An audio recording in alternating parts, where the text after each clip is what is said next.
আসসালামু আলাইকুম এভরিওয়ান।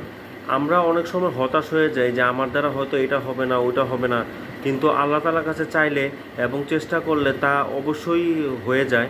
কারণ আল্লাহ তাআলা কোনো জাতির ভাগ্য পরিবর্তন করে না যতক্ষণ না বান্দা তার নিজের ভাগ্য পরিবর্তনের চেষ্টা না করে। কাজে আমাদের উচিত হতাশ না হয়ে কাজ করা এবং আল্লাহ তাআলার ওপর পরিপূর্ণরূপে তাওয়াক্কুল করে চেষ্টা চালিয়ে যাওয়া। কারণ পবিত্র কোরআনে আল্লাহ তাআলা সূরা নাজমে বলেছেন, মানুষ কি তাই পায় যা সে চেষ্টা করে। সূরা নাজমের ৩৯ নম্বর আয়াতে আল্লাহ তাআলা আরও বলেন, হ্যাঁ, মানুষ তাই পায় যা সে চেষ্টা করে। কাজে আমাদের উচিত চেষ্টা করা, সবর করা এবং দোয়া করা। তাহলে ইনশাল্লাহ আমরা সফলতা লাভ করব।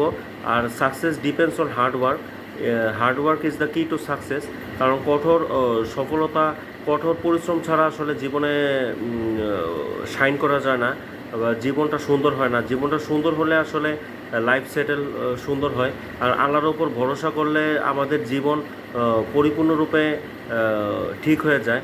কারণ কারণ যে ব্যক্তি আল্লাহ তাআলাই বলেছেন, যে ব্যক্তি আল্লাহর ওপর পরিপূর্ণরূপে বিশ্বাস রাখে, পরিপূর্ণরূপে ভরসা করে, তার জন্য আল্লাহ তাআলাই এনাফ, আল্লাহ তাআলাই যথেষ্ট। তো আজকে এই পর্যন্তই। সবাই ভালো থাকবেন, সুস্থ থাকবেন। আসসালামু আলাইকুম ওয়া রাহমাতুল্লাহি ওয়া বারাকাতুহু।